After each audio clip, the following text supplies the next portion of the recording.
पैसे कौन दे रहा है? किसी के पास जाए, लाइए 100 रुपये दे दीजिए, दे देगा कोई? कहेगा मैं तुम्हें जानता नहीं, पहचानता नहीं, तुम्हें कैसे दे दूं? आप जाएंगे उससे प्रशंसा करेंगे, नमस्ते जी, आओ जी आओ, कौन है जी? मैं वह हूँ, बैठो जी, कैसे आए जी? आपका बड़ा नाम सुना, बड़ी आपके भगवान ने आपको धन धान्य दिया है, हमारे आर्य समाज का उत्सव है जी, तो हम उसके लिए आए हैं, आपका भी कुछ सहयोग चाहते हैं। तब वह सोच विचार करेगा कि ये इसे दूं या नहीं दूं, ये पैसे उत्सव में लगाएगा या अपने घर में लगाएगा, वह भी विचार करेगा ये मुझसे सत्य बोल रहा है या असत्य बोल रहा है, इसका पिछला चाल चलन कैसा है, इसके बोलचाल व्यवहार कैसी है, उन सारी बातों की जो फिल्म है वो एकदम मस्तिष्क में ले आएगा और उसके पश्चात आपको दान देने के बारे में कुछ सोचेगा, तब देगा। तो किसी से कुछ मांगते हैं जब, तो मांगने से पहले उसकी हमें गुणगान करना पड़ता है, प्रशंसा करनी पड़ती है। आप किसी की निंदा करके देख लीजिए, जो आपको एक पैसा धेला भी मिले, कुछ नहीं मिलेगा, प्रशंसा करने के बाद भी नहीं मिलता कई बार। तो परमात्मा से हम मांगते हैं जो सब धनों का स्वामी है, सब सुखों का भंडार है, हम उससे सब प्रकार के सुख चाहते हैं, सब प्रकार के दुख मिटाने की जिसके पास शक्ति है, क्या हम उसका गुणगान नहीं करेंगे? तो वेद मंत्र में पहले उसका परमात्मा आप देव हैं और सविता हैं। देव का अर्थ क्या है? देवो दानात्वा दीपानात्वा। देव कौन होता है? जो देता ही देता है, दान देता ही देता है, लेता कुछ भी नहीं है, और जो दूसरों को प्रकाशित करता है, स्वयं तो प्रकाशित है ही, दूसरों को प्रकाशित करता है। जैसे मैंने आपको पहले बताया, जो जलता हुआ दीपक है वही दूसरे दीपकों को जला सकता है, बुझा हुआ दीपक दूसरों को नहीं जला सकता। वो तो जले हुओं को भी बुझा देगा साथ लग करके, क्योंकि उसमें ना तेल रहा ना बत्ती रही, अब उसे लगाए जाओगे दूसरे जलते हुए के पास तो वे भी बुझ जाएंगे। तो परमात्मा तो स्वयं प्रकाश स्वरूप है, सारा ज्ञान का भंडार उसके पास है, उससे आप चाहते हैं आपको सुख मिले तो उसकी प्रशंसा करनी पड़ेगी, उसका गुण कथन करना पड़ेगा। महर्षि दयानंद ने प्रारंभ में लिखा, ईश्वर स्तुति प्रार्थना और उपासना मंत्र। सबसे पहले ईश्वर की क्या की गई है? स्तुति की गई है, फिर प्रार्थना की गई है, फिर कुछ मांगा गया है, और उसके पश्चात पहले स्तुति की, फिर मिल गया, और मिलने के पश्चात उसी के हो गए, तो उसके छोड़कर नहीं गए, फिर उसी की उपासना में उसके पास ही बैठ गए। अब लेने आए थे, मिल गया, अब कहाँ जाए? कहीं नहीं जाना, अब यहीं रहना, ईश्वर की भक्ति में रहना। तो देव कौन होता है? जो देता ही देता है, और जो लेता ही लेता है वह, जो देता ही देता है वह तो देवता, और जो लेता ही लेता है वह लेवता।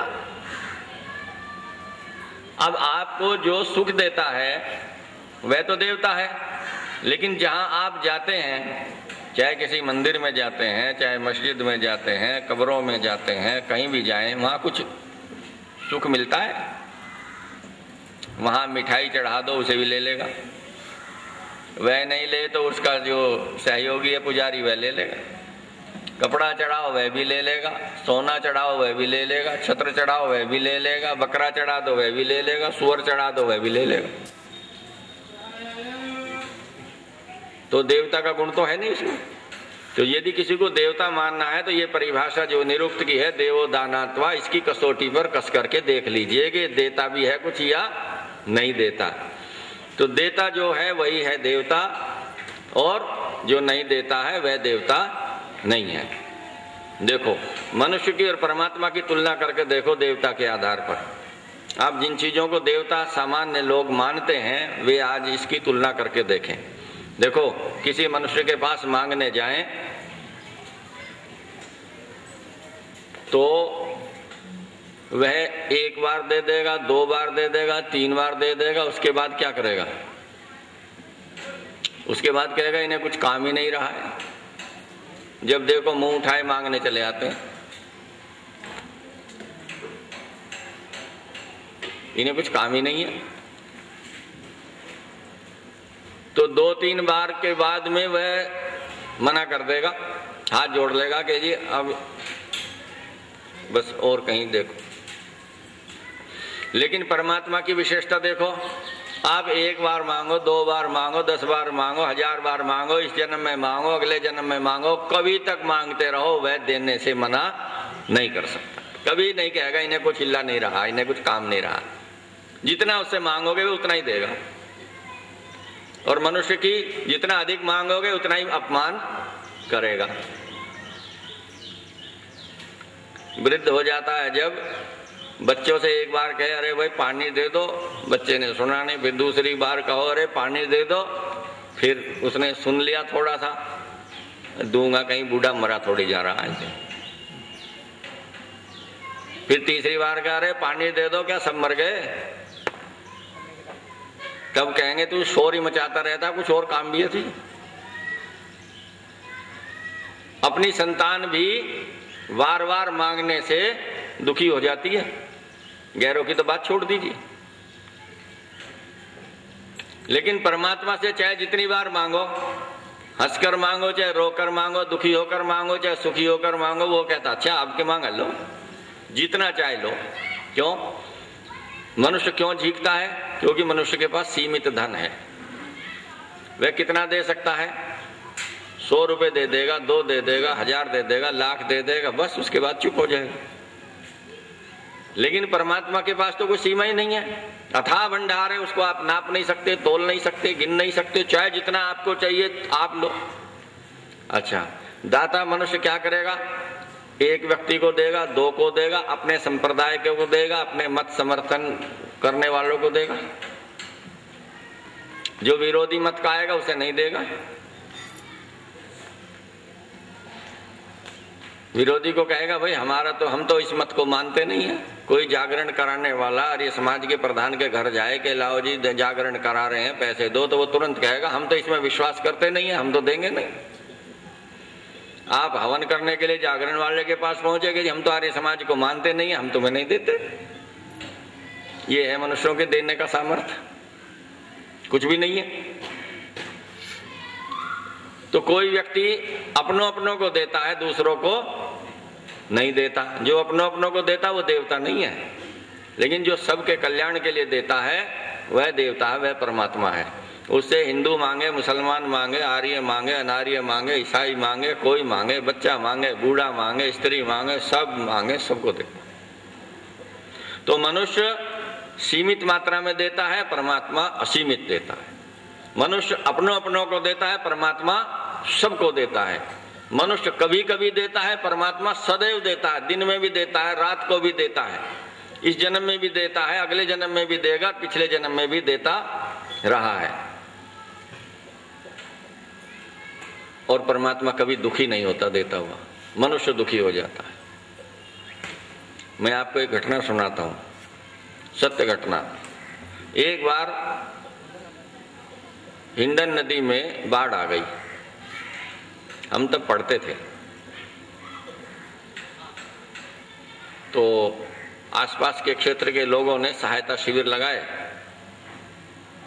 धन इकट्ठा किया, अन्न इकट्ठा किया, वस्त्र इकट्ठे किए और वहां सहायता के लिए जिनके लोगों के घर मकान आदि डूब गए थे, खेती डूब गई थी, वे शरण लिए हुए थे ऊंचे टीलों पर, तो उनकी सेवा सहायता के लिए जाते थे।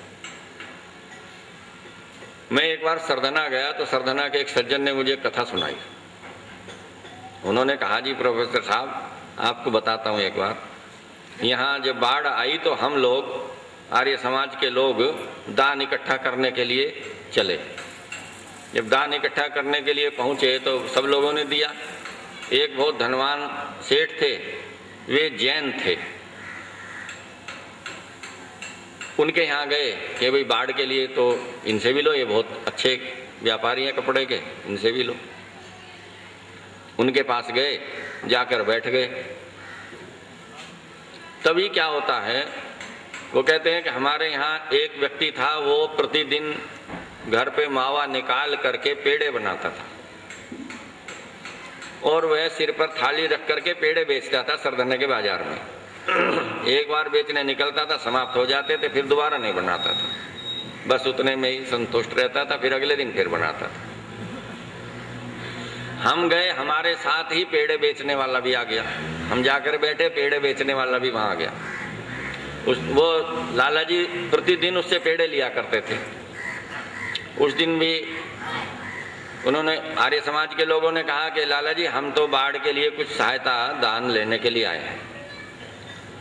उन्होंने कहा भाई बैठो। बड़े अनमने भाव से उनका सत्कार किया, बैठ गए। पेड़े वाले से कहा भाई 1 किलो पेड़े तोल दे। वो कहने लगा जी पेड़े तो तोल दूंगा, आप पहले दान तो दो। अब देखिए कथा कैसा मोड़ खाती है।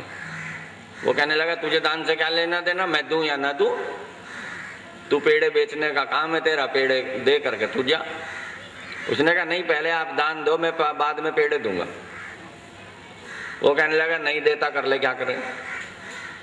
कहने लगे क्यों नहीं देता, कि हम तो जैनी है, ये आर्य समाजी हैं। इन्होंने सत्यार्थ प्रकाश में जैन मत का खंडन लिख रखा है इनके गुरु ने। हम आर्य समाजियों को दान नहीं देता है।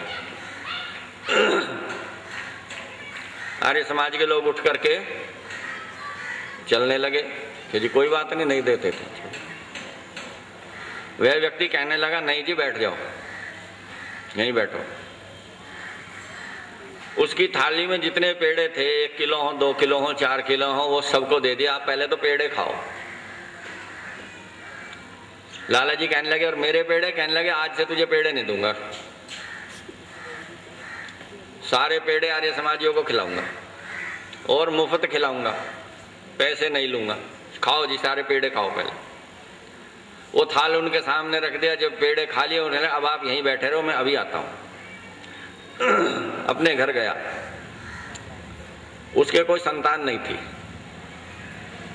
अकेला था, पति पत्नी दोनों रहते थे, उनके गुजारे के लिए बहुत था। तो उसने जितने पैसे जोड़े थे, पहले एक वस्त्र चलता था, नौली कहते थे इसको, बड़े लोग जानते हैं, और उसको कमर में बांध लेते थे, सुरक्षित रहता था। पैसा बांध के कहीं भी चले जाएं। उसने नौली में रुपए इकट्ठे कर रखे थे चांदी के। जितने रुपए होता था उनसे चांदी का रुपया खरीद लेता था, उस नौली में भरता रहता था। वे घर में रख रखी थी। वह नौली उठा करके लाया और ला करके जैन लाला जी के सामने, आर्य समाज वालों के सामने वो मेज पे उलट दी। लो जी मेरे पास सारे जीवन की कमाई बस ये है, ये आर्य समाज के लिए दान, और मेरे पास कुछ नहीं। यदि दीन दुखियों के काम और धर्म के काम में मेरी कमाई आ गई तो मेरा जीवन सफल है, मेरे तो और कुछ है नहीं। संत किसके लिए जोड़ूं ये सब आपकी। लाला जी की आंख खुली की खुली रह गई।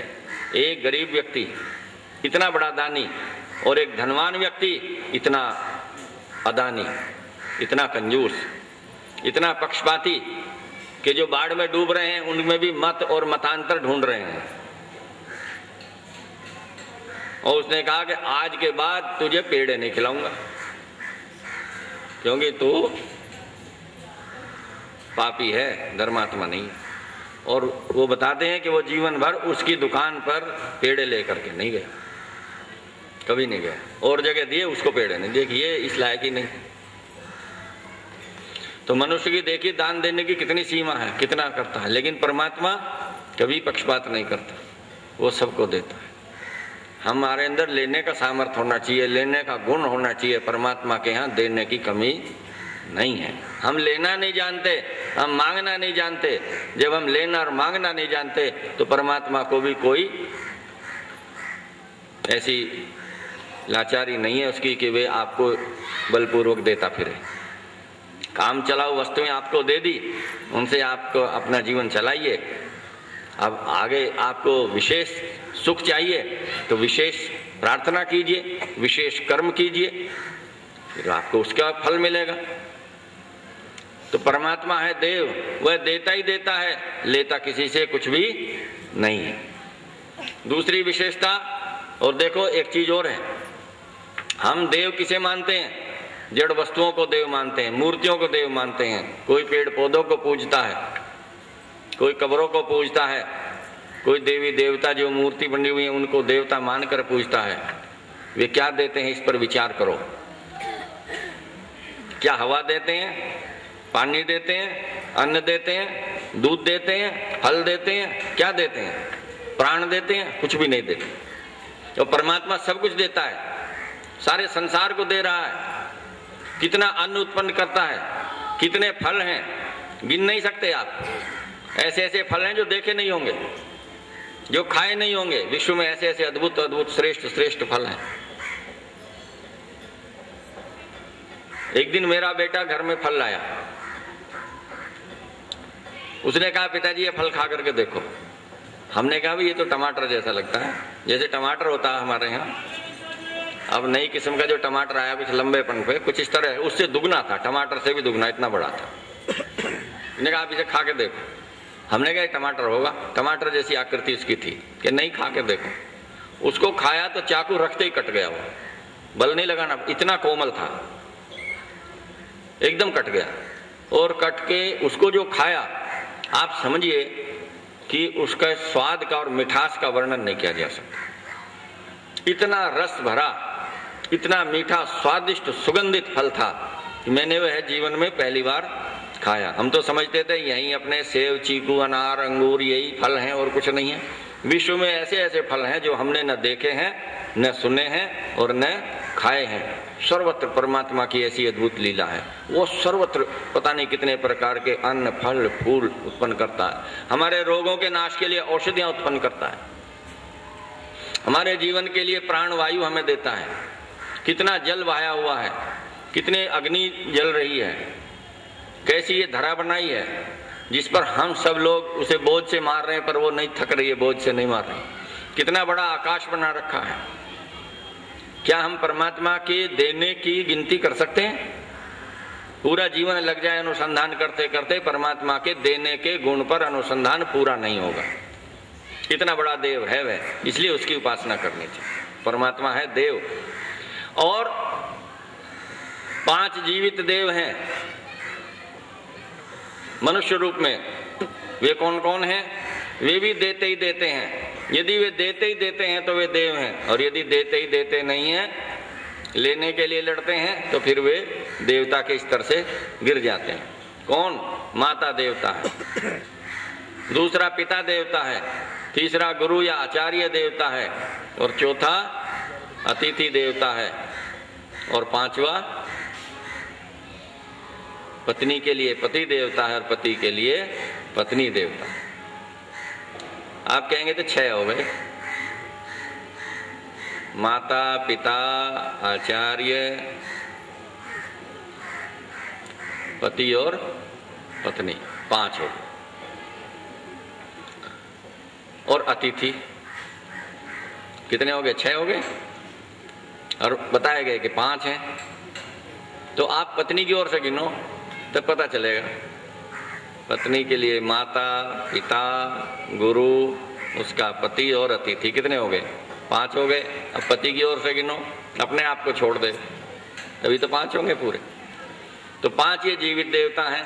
ये दूसरों को सुख देते ही देते हैं, दुख कभी भी नहीं देते। जो दुख देता है वह देवता की कोटि में नहीं आता। वह पति तो हो सकता है, माँ भी हो सकती है कहने को, पुत्र आदि सब हो सकते हैं, लेकिन देवता की कोटि में नहीं आ सकते। जैसे कहेंगे हमारा पिता तो देवता है। पिता तो है पर देवता है। क्यों? क्योंकि वो संतान से कुछ भी इच्छा नहीं रखता, संतान को सब सुख दिए। हमारी माँ तो देवी है, तो वह देवी कब है? उसने सब सुख दिए ही दिए हैं। पत्नी देवी है, बहू हमारे घर में देवी है। बहू तो है वह, लेकिन वह देवी भी है। और दूसरे कहेंगे कि जी बहू कैसी? हाँ जी बहू तो है, बहू है, लेकिन ये नहीं कह सकते खुले मन से कि बहू हमारी देवी है। क्यों? क्योंकि उसमें दिव्यता का गुण नहीं है, देने का, सेवा का भाव नहीं है, समर्पण का भाव नहीं है, सम्मान करने का भाव नहीं है, तो वह देवी नहीं है। और इसके अतिरिक्त वेदों के अंदर 33 अन्य सांसारिक देवता हैं। 5 मानव देव हैं और 33 अन्य देव हैं जो हमको सुख देते हैं और बदले में कुछ भी नहीं लेते। वे कौन कौन से हैं? देखो, 5 तत्व हैं, पृथ्वी, अग्नि, जल, वायु और आकाश। 10 प्राण हैं, 12 महीने हैं, सूर्य, चंद्र, नक्षत्र, विद्युत, यज्ञ और आत्मा। ये 33 देवता। ये 33 ऐसी वस्तुएं हैं, ऐसे तत्व हैं कि ये बदले में कुछ भी नहीं लेते, केवल सुख हमको देते ही देते हैं। ये हैं 33 देवता, ये हैं 5 जीवित देवता हैं। और इन सब देवों का भी देव, महादेव कौन है? परमपिता परमेश्वर है। इसलिए इस मंत्र में उसको देव कहा।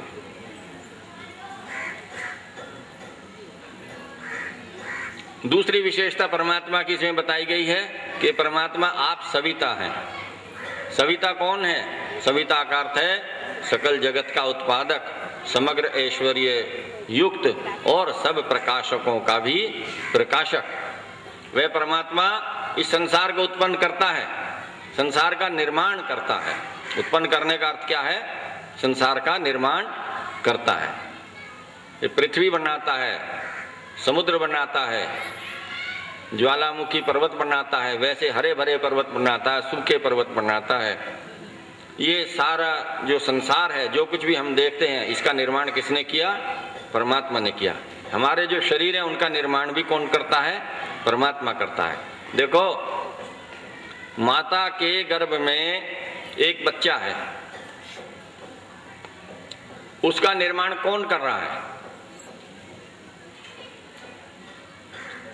उसके अंदर हड्डियां भी बन जाएंगी, मांस भी बन जाएगा, त्वचा भी बन जाएगी, फिर बाहर के अंग भी बन जाएंगे, फिर अंदर के भी अंग बन जाएंगे। उनमें कहीं कोई गड़बड़ नहीं होगी, सब विधि विधान से सब ठीक होगा। उसका निर्माता कौन है? संसार का निर्माता, संसार का जनक परमात्मा है। इस बात को सिद्ध करने के लिए, समझने के लिए केवल एक उदाहरण पर्याप्त है कि मनुष्य की उत्पत्ति गर्भाधान संस्कार से लेकर के और उसके जन्म लेने तक पर विचार कर लीजिए, आपको पता चल जाएगा परमात्मा कितना अद्भुत रचयिता है। ऐसी रचना कोई रच नहीं सकता। मानव का शरीर संसार में सबसे जटिल मशीन है, इसकी रचना मनुष्य नहीं कर सकता। इसलिए उस परमात्मा को सविता कहा। ऐसी धरा, ऐसे फल फूल, अन्न, पेड़ पौधे, औषधि, पर्वत, नदी, सागर कोई बना नहीं सकता। इसलिए उस परमात्मा को सविता कहा गया। वह परमात्मा सब जगत का उत्पादक है और समग्र ऐश्वर्य से युक्त है। उसके पास सब प्रकार की संपदा है, जो भी आपको चाहिए वह मिल सकती है। सब प्रकार के रत्न, धन, खजाने कहां से आते हैं? सोना कहां से आता है? आप हवा में तो बना नहीं रहे, सोना तो धरती में से लाते हैं। वो किसने बनाया वहां? हीरे कहां से आते हैं? मोती कहां से आते हैं? मूंगा पन्ना कहां से आता है? सब पृथ्वी से आता है। औषधियां कहां से आती हैं? सब परमात्मा की बनाई हुई। तो जितने भी पदार्थ हैं वे सब परमात्मा के बनाए हुए हैं। वह सारा ऐश्वर्य किसका है? परमात्मा का है। हम वस्त्र पहने हुए हैं, कपास किसने बनाई? परमात्मा ने। कहाँ बनाई? धरती में बनाई। हम तो कपास बना ही नहीं सकते, बना करके देख ले। तो हमारा कुछ भी नहीं है, समग्र ऐश्वर्य परमात्मा का है। हम तो उसके ऐश्वर्य में से थोड़ा सा ऐश्वर्य लेकर के ऐश्वर्यवान हो जाते हैं। बूंद से भी कम, समुद्र में एक बूंद है, उससे भी कम हम लेकर के ऐश्वर्यवान हो जाते, फूले नहीं समाते। तो परमात्मा समग्र ऐश्वर्य से युक्त है, कोई बात। और वह सब प्रकाशकों का प्रकाशक है। जितने प्रकाशित करने वाले पदार्थ हैं संसार में, चाहे सूर्य है, चंद्रमा है, विद्युत है, अग्नि है, इन सब को प्रकाशित करने वाला भी कौन है? अग्नि में अपना तेज नहीं है। अग्नि में तेज किसका दिया हुआ है? परमात्मा का। सूर्य में तेज किसका दिया हुआ है? परमात्मा का। चंद्रमा में शीतलता और तेज किसका दिया हुआ है? परमात्मा का। लेकिन हम उसको ना देखना चाहते, ना समझना चाहते। वेद कहता है विश्वदानिम सुमनसय श्याम पश्चिम नु सूर्यम उच्चरंतम। हे परमेश्वर ऐसी कृपा करो कि हम प्रतिदिन उगते हुए सूर्य को देखा करें। उगते हुए सूर्य को देखने से अलग प्रेरणा मिलती है, और लेकिन उस सूर्य में जो तेज है वो है, उससे प्रेरणा हमको लेनी है। वो तेज किसका दिया हुआ है? परमपिता परमात्मा का दिया हुआ है। तो परमात्मा सब प्रकाशकों का भी प्रकाशक है। जितना ज्ञान है संसार में वह भी प्रकाश है। वह ज्ञान है वेद का ज्ञान। उस वेद के ज्ञान का प्रकाशक कौन है? मनुष्य नहीं है, वो परमात्मा है। हम लोग तो थोड़ा सा प्रयास कर लेते हैं कि उसको फैलाने का, परमात्मा के ज्ञान के प्रकाश को थोड़ा बहुत अन्य लोगों में, साथी मित्रों में, आप जैसे सज्जनों में फैलाने का थोड़ा सा प्रयास, छोटा सा प्रयास कर लेते हैं। लेकिन वह प्रकाश किसका है? वह सब परमात्मा का प्रकाश है। जब मनुष्य को ज्ञान होता है, जब वह सत्य के मार्ग पर चलता है, तो ये परमात्मा का ही प्रकाश उसके अंदर होता है। और जब वह उस मार्ग पर नहीं चलता, सत्य के धर्म के मार्ग पर नहीं चलता, अधर्म के, अन्याय के, संघर्ष के, कपट के, छल के, ईर्ष्या द्वेष के मार्ग पर चलता है, तो समझ लीजिए परमात्मा का प्रकाश उसके आत्मा में अभी नहीं हुआ तो उसने देखा नहीं, आंख बंद कर ली। इसलिए इस मंत्र में परमात्मा की दो विशेषताएं बताई गई। एक, परमात्मा हे परमेश्वर आप देव हैं, देवों के भी देव हैं, और आप सविता हैं। इसके आगे क्या प्रार्थना करते हैं? विश्वानि दुरितानि परासुव, जितने भी दुरित हैं, जितने भी दुखदायी पदार्थ हैं, प्राणी हैं, कर्म हैं, वे सब हमसे दूर कर दीजिए। हम किसी कार्य के लिए जाते हैं, पग पग पर दुरित हैं हमारे। ठोकर लगने का डर है, वाहन से जा रहे हैं, वाहन को टकराने का डर है, जेब कटने का डर है, रास्ते में चोर का डर है, अपहरणकर्ताओं का डर है, डाकुओं का डर है, गुंडे बदमाशों का डर है। ये सब दुरित हैं। रोग शरीर में हो जाता है, वह दुरित है। शरीर में रोग हो जाए, किसी काम के नहीं रहते, कुछ भी अच्छा काम कर नहीं पाते। परमात्मा उसे दूर करो। तो हे परमेश्वर, हमारे जीवन में जो भी दुखदायी वस्तु है उसे हमसे दूर कर दो। जो दुख देने वाला मनुष्य है, प्राणी है, उसे हमसे दूर कर दो। और जो हमारे शरीर में दुख है उसे दूर कर दो। जो हमारे मन में दुख है उसको दूर कर दो। जो हमारे समाज में, परिवार में दुख है, राष्ट्र में दुख है, विश्व में दुख है, उसे दूर कर दो। जितनी बड़ी व्यापक प्रार्थना होती जाएगी उतना ही व्यापक मनुष्य का चिंतन होता जाएगा। पहले अपने दुख दूर करता है, उसमें लिखा है न हमारे, अपने ही नहीं कहा उसमें भक्त ने, हमारे। विश्वानि संपूर्ण दुरितानि, दुरितों को, दुखों को, दोषों को, दुर्गुणों को, दुर्व्यसनों को, दुष्कर्मों को, दुर्जनों को, इन्हें हमसे दूर कर दीजिए। परिवार में एक व्यक्ति यदि दुख देने वाला होता है तो सारा परिवार दुखी हो जाता है। परिवार में एक व्यक्ति रोगी हो जाता है, पूरा परिवार दुखी हो जाता है।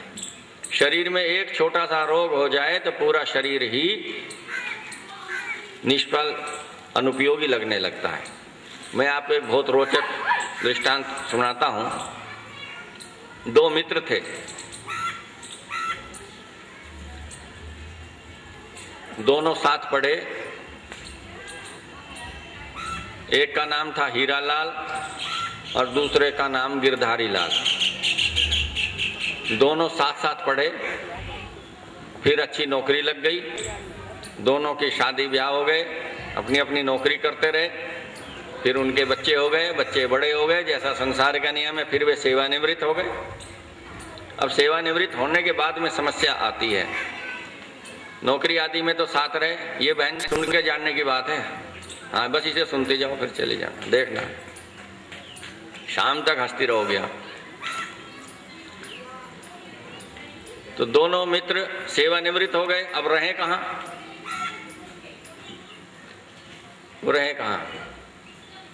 अपने अपने लड़कों के पास रहने के लिए चले।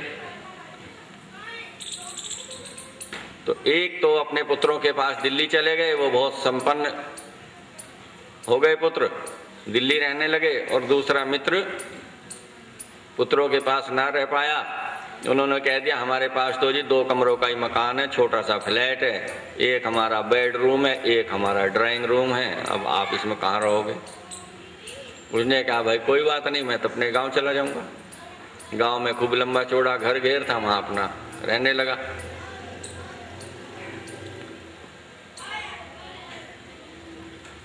अब जो नगर में मित्र रहता था, वृद्धावस्था थी, बीमार हो गया बहुत अधिक। चिकित्सकों ने कहा यह लाइलाज स्थिति है, और बहुत ज्यादा जब बीमार हो गया तो उसे अपने उस पुराने मित्र की याद आई कि पता नहीं जीवन अब रहे ना रहे, अपने पुराने मित्र से एक बार मिल लिया जाए। तो वो मित्र को चिट्ठी लिखी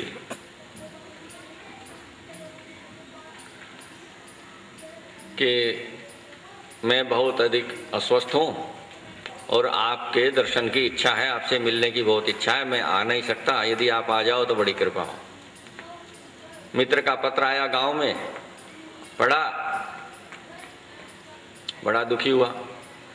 अरे मेरा तो बचपन से साथ खेलने वाला मित्र है, हम साथ खेले, साथ पढ़े, साथ साथ हमने नौकरी करी, अब सेवानिवृत्त होकर के अलग अलग बिछुड़ के रह रहे हैं। मित्र है, वास्तव में सच्चा मित्र है, उसने देखो मुझे याद किया, अब मैं उसे देखने जाऊंगा। तो अपने थैले में सब सामान रख लिया, चलने की तैयारी करी। जब चलने की तैयारी हो गई तो फिर चुप बैठ गया, दुखी होकर के। क्यों दुखी हो गया? दुखी इसलिए हुआ कि उसे बहुत कम सुनने लगा था। एक रोग हो गया शरीर में, वैसे तो शरीर सब ठीक था, एक रोग हो गया। क्या? तो उसे कम सुनने लगा, बहुत कम सुनने लगा। कोई कान में ही जोर से कहे तो सुनने, तब मशीन भी नहीं थी सुनने की, ये लगा लेते हैं तो फिर, तब वह भी नहीं थी। तो दुखी बैठे थे। एक व्यक्ति जा रहा था, बुद्धिमान सा, उसने देखा कि दुखी बैठे हैं। उन्होंने पूछा क्या बात है जी, क्यों दुखी बैठे हो? उन्होंने कहा मैं एक चिंता में बैठा हूँ। क्या चिंता है? कि देखो मेरा मित्र है गिरधारी लाल, दिल्ली में है, उसकी ये चिट्ठी आई है, मिलने जाना है। उन्होंने कहा तो क्या समस्या है, चले जाओ, कोई पैसे आदि की आवश्यकता हो तो बताओ, मैं दूं। कहने लगे नहीं वो तो सब है, लेकिन जाऊंगा तो वह जब अपना हाल बताएगा बीमारी का तो मैं सुन नहीं पाऊंगा, तो मेरे जानने का लाभ क्या होगा। मैं ये इस चिंता में बैठा हूं कि मैं चाहता हूं जाऊं अवश्य और उसका दुख भी सुन लूं। उन्होंने कहा इसमें चिंता की कोई बात नहीं है, तो बड़ा सरल काम है, मैं इसका उपाय बता देता हूं। बहुत से तुरंत बुद्धि व्यक्ति होते हैं, वे तुरंत बता भी देते हैं। उन्होंने कहा इसका उपाय क्या है कि कागज उठाओ, लिखो। बीमार के पास जब जाते हैं और कोई अधिक बीमार हो तो उसके पास जो जाते हैं अधिक देर नहीं बैठते, पहले तो ये ध्यान रखना। थोड़ी देर बैठेंगे, जाते ही क्या कहोगे बीमार से, नमस्ते जी, हाथ जोड़ के नमस्ते करना, तो नमस्ते का उत्तर होता है नमस्ते जी, सुनने की आवश्यकता ही नहीं। सुनने क्या करोगे, सुन के नमस्ते कहोगे, नमस्ते को गाली थोड़ी देगा बदले में। हाँ ये तो ठीक है, तो लिखो सबसे पहला है नमस्ते करना। दूसरे नमस्ते के बाद में वह कहेगा आओ बैठो, बैठ जाओगे। तुम ये समझना यही कहा, आओ बैठो, बैठ जाना। जब बैठ जाओगे तो फिर दूसरी बात पूछना, अब क्या हाल है। बीमार से यही तो पूछा जाता है, अब क्या हाल है। अरे दिल्ली में रहता है, वहाँ अपोलो जैसे अस्पताल हैं और बड़े बड़े अस्पताल हैं, सरकारी हैं, निजी हैं, वहाँ इतने बड़े धनवान उसके बच्चे हैं, खूब बढ़िया इलाज कराया होगा, किसी बढ़िया चिकित्सक का कराया होगा, अब तक तो आराम कुछ ना कुछ हो ही गया होगा। इतने दिन हो गए चिट्ठी आए भी, पहले चिट्ठी भी कई दिन में आती थी, अब तो टेलीफोन करें सूचना मिल जाती है। भाई 6-7 दिन हो गए, अब तो चिट्ठी आए और बीमार पता नहीं कब से, तब तक तो आराम कुछ ना कुछ हो गया होगा। तो आप पूछोगे क्या हाल है, वह कहेगा अब तो ठीक हूं पहले से। तो तुम ये कह देना भगवान करे ऐसा ही हो, मैं यही सोच रहा था, मैं भी यही मना रहा था कि आप ठीक हो जाओ। 2 बात हो गई। तीसरी ये पूछना भाई मरीज से आजकल क्या खा रहे हो, कुछ तो बात करनी है। तो मरीज क्या खाएगा? मूंग की दाल खा रहा होगा, पालक का साग खा रहा होगा, मूंग की दाल की खिचड़ी खा रहा होगा, पपीता खा रहा होगा, और क्या हलवे पूरी थोड़ी खा रहा होगा। तो इनमें से कोई सी एक चीज बताएगा और तुम कह देना यही खाते रहो, मरीज लोगों को यही खाना चाहिए, इसी से ठीक हो जाते हैं। इसका ये उत्तर है। और चौथी बात ये हो रही है कि आजकल किसका इलाज चल रहा है, तो किसी ना किसी अच्छे प्रसिद्ध डॉक्टर का नाम बताएगा। ऐसे कोई नालायक बच्चे थोड़ी हैं। अब तुम ये समझ लेना, हाँ उनमें से कोई बड़ा है तो कह देना हाँ बहुत अच्छा करा, इसी का इलाज कराते रहो, दिल्ली में तो सब इसके इलाज से ठीक हुए, हमने भी सुना कई लोग इसके इलाज से ठीक हो गए। उसका उत्साह बढ़ेगा बेचारे का, जल्दी ठीक हो जाएगा। ये 4 बातें करनी है, चारों बातें कागज पे लिख लो और ये कागज हाथ में रखना, चारों बात करके और फिर कह देना अच्छा भगवान आपको जल्दी ठीक करे, मैं अब चलता हूँ, क्योंकि मरीज के पास ज्यादा बैठना नहीं चाहिए। तो तुम्हारे बहरेपन का भी उसे पता नहीं चलेगा और तुम्हारा काम सब हो जाएगा। उन्होंने कहा ये तो बहुत अच्छा हुआ। अब चारों बातें लिख ली। सबसे पहले जाके नमस्ते, फिर क्या हाल है, क्या खा रहे हो, किसका इलाज चल रहा है। पर्चा देख लें, बार बार रटते हुए उसे चले गए। ये 4 बात करनी, गलती ना हो जाए कहीं। वहां पहुंचे, नौकर ने रोक दिया गेट पे ही। कहाँ से आए हो? कि जी मैं तो अमुक गांव से आया हूँ। कौन हो? अरे गिरधारी लाल का मैं बचपन का मित्र हूँ भाई। क्या हो जा करके? कि तुम्हारा मित्र आया है रामलाल। उसने जाकर के बताया, बड़ा प्रसन्न हुआ। बीमार व्यक्ति हो, मेरा मित्र था, पत्र मिलते ही चला आया। इतना सच्चा अच्छा मित्र वास्तव में है ही नहीं। देखो कोई नहीं आया, रिश्तेदार नहीं आए, मित्र एकदम चला आया। चिट्ठी सुनते गए, पहुंचे, पर्चा हाथ में ले लिया। कोई भूल चूक ना हो जाए, ध्यान से सुनते रहो आप भी। कहते हैं, उसने कहा नमस्ते जी। अब उसने जो कुछ कहा कुछ सुना ही नहीं, समझ लिया नमस्ते ही कहा होगा। वो नमस्ते भी मुंह से नहीं निकली। बैठ गए। फिर पर्चा देखा, दूसरी बात थी। पूछा अब क्या हाल है? तो कहने लगा बहुत बुरा हाल है, कोई फायदा नहीं हुआ, सब इलाज बेकार हो गए, अब बचने की कोई आशा नहीं। तो कहने लगे भाई इन्होंने उतनी बात कह दी होगी, अब मैं कहता। उन्होंने कहा भगवान करे ऐसा ही हो, मैं भी यही सोच रहा था।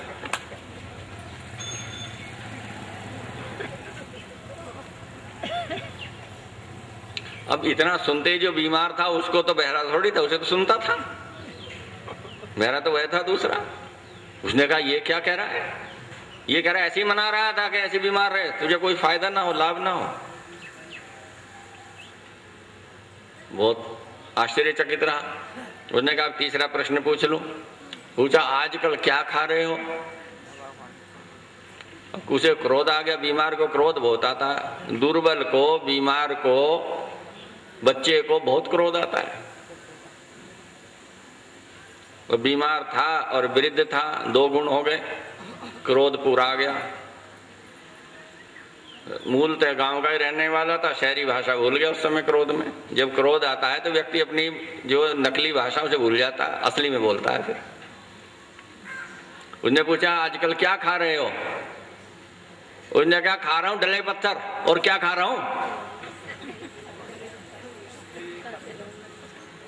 कहने लगे बिल्कुल ठीक है, बीमार को यही खाने चाहिए, बीमार सब इन्हीं के खाने से ठीक होते हैं, और कोई चीज नहीं खानी चाहिए बीमार को। उसने समझा मूंग की दाल कह रहा होगा, तोरी कह रहा होगा, पपीता कह रहा होगा, साबूदाने की खीर कह रहा होगा, इनमें से कोई सी बात कही होगी उसने।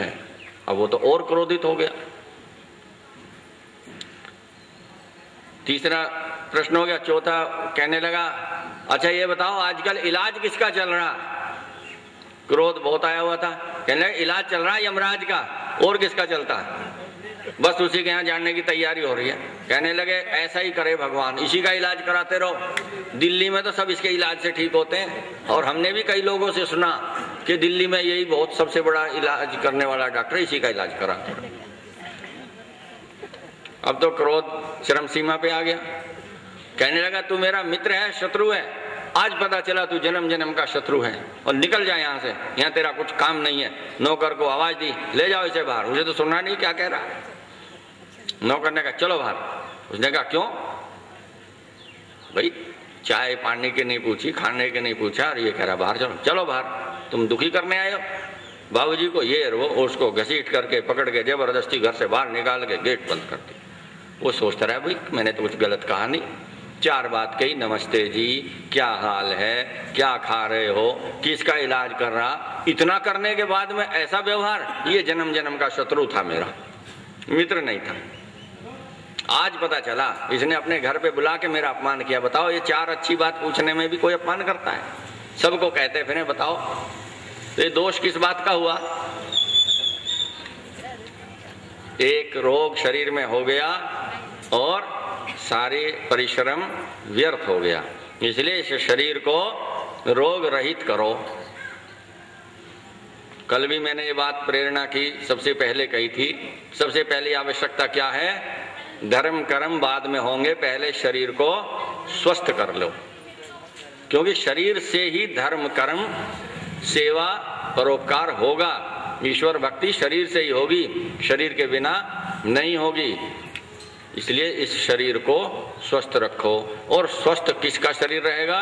जो ईश्वर का सच्चा उपासक होगा। ईश्वर का सच्चा उपासक ईश्वर के बनाए हुए नियमों पर चलेगा। जब ईश्वर के बनाए हुए नियमों पर चलेगा तो वह रोगों से बचा रहेगा, उसका जीवन सफल हो जाएगा। तो ये परमात्मा क्या करो, हमारे शरीर में जो दोष है, दुख है, मन में जो दोष और दुख है उसे दूर कर दो। जो वस्तुएं हमें दुख देती हैं उन्हें हमसे दूर कर दो। जो मनुष्य हमें दुख देते हैं उन्हें दूर कर दो। और जो विचार हमारे मन में है, जो दुष्कर्म हैं हमारे, वे सब हमसे दूर कर दो। और क्या कर दो, हमें जो हमारे लिए कल्याणकारी है वह सब हमें प्राप्त करा दो। अर्थात जो हमें सुख देवे वह तो वस्तु दो, जो हमें सुख देवे वह विचार हमारे मन में उत्पन्न करो, जो हमें सुख देवे उस व्यक्ति को हमसे मिलाओ, नहीं तो नहीं मिलाओ। और जिन कर्मों से हमें सुख होवे वे कर्म हमें करने की प्रेरणा और सामर्थ्य दो। ये परमात्मा से प्रार्थना करो, हे परमात्मा ऐसी बुद्धि हमें दो कि हम शुभ कर्म ही करें, अशुभ कर्म का सोचें ही नहीं, तो हमारा जीवन सुखी होगा। ये एक वैज्ञानिक सिद्धांत है कि हम शुभ कर्म करेंगे तो शुभ फल होगा, अशुभ कर्म करेंगे तो अशुभ फल होगा। तो सुख चाहते हैं तो परमात्मा की उपासना करें और शुभ कर्म करें। और इस मंत्र से प्रार्थना प्रतिदिन किया करें। मुझे भी ये मंत्र बहुत प्रिय है, इसलिए मैंने संक्षेप में इसकी व्याख्या आपके समक्ष करने का प्रयास किया है कि इस मंत्र को जो व्यक्ति प्रतिदिन श्रद्धा पूर्वक जपेगा, इससे परमात्मा का ध्यान करेगा, प्रार्थना करेगा, उपासना करेगा और इस मंत्र से दैनिक यज्ञ के पश्चात प्रतिदिन कम से कम 3 आहुति देगा, उसको विशेष सुखों की प्राप्ति होगी। आप करके देखिए, कुतर्क में मत उलझिए, करके देखिए। कोई कहे कि छोटा सा बीज है, इसमें से इतना बड़ा बड़ का पेड़ कैसे निकल जाएगा, हम नहीं मानते। भाई मानने के लिए करना पड़ेगा। पहले उस छोटे से बड़ के बीज को, वट वृक्ष के बीज को अनुकूल जलवायु में भूमि में बोइए, उस स्थान की रक्षा कीजिए, वहां वह अंकुरित होगा। और फिर धैर्य रखिए और फिर देखिए वह एक दिन पौधा बनेगा और फिर वृक्ष बनेगा और सैकड़ों वर्ष तक खड़ा रहेगा, कोई उसको गिरा भी नहीं पाएगा। हाथी भी टक्कर मारेगा तब भी नहीं गिरा पाएगा। तो हम लोग क्या चाहते हैं कि ना तो हमारे अंदर श्रद्धा है, ना हमारे अंदर सेवा का भाव है, न हम किसी का सम्मान करना चाहते हैं। अपने अभिमान में, अहंकार में, अपनी बुराइयों में हम खुश हैं, वे ही हमें प्रिय हैं। इसलिए हमारे जीवन में सुखों की वर्षा नहीं होती। ये सब त्यागने पड़ेंगे। यह मंत्र इस बात को कहता है। जितने अवगुण हैं, बुराई हैं, वे सब दूर करो, शरीर के सारे रोग दूर करो और फिर ईश्वर की उपासना करो सच्चे मन से। और मैं आपको अनुभव की बात बताता हूँ कि आप प्रतिदिन घर में यज्ञ करो। देखो, एक पुस्तक यहाँ है, दुखों से मुक्ति, हमने लिखी। कई लोग परेशान होंगे उसे पढ़ के, तो होते रहे।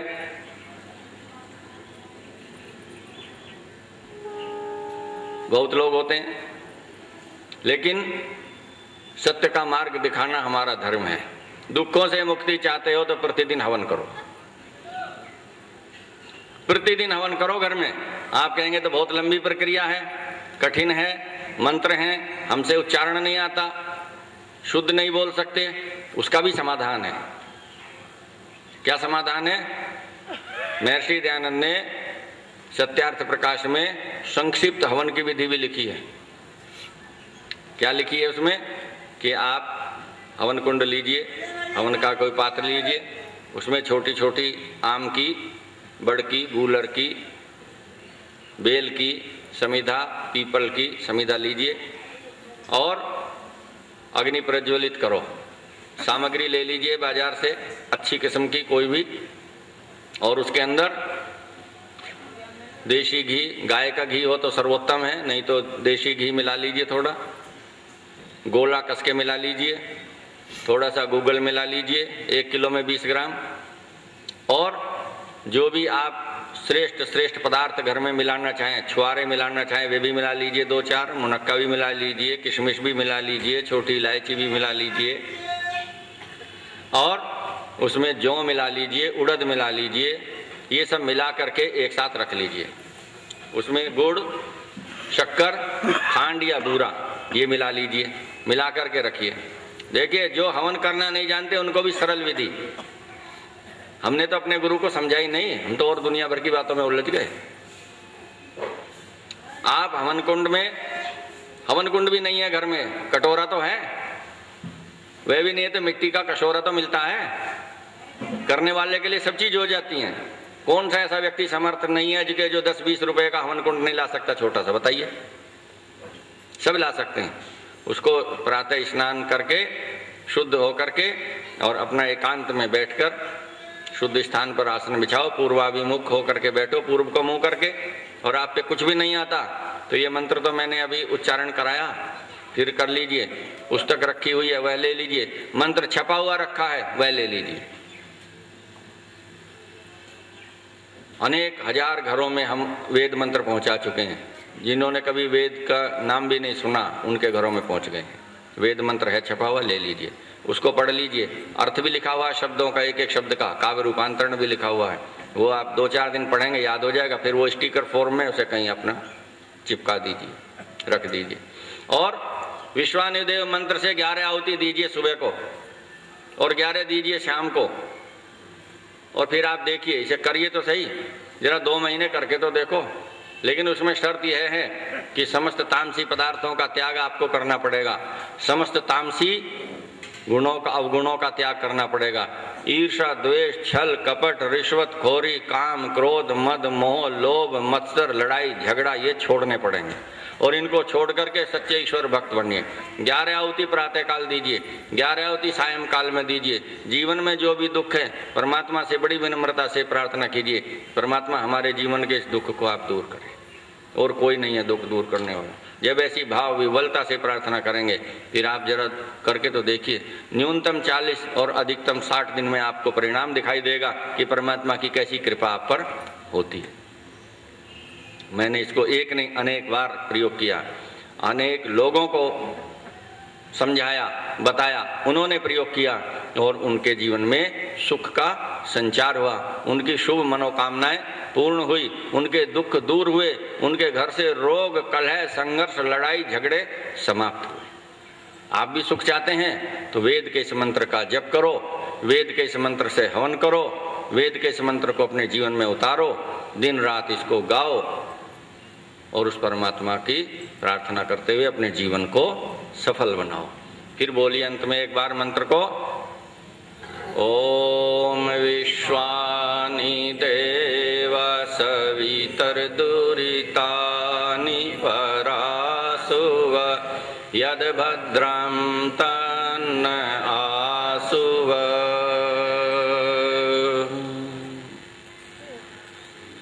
ओम शांति शांति शांति।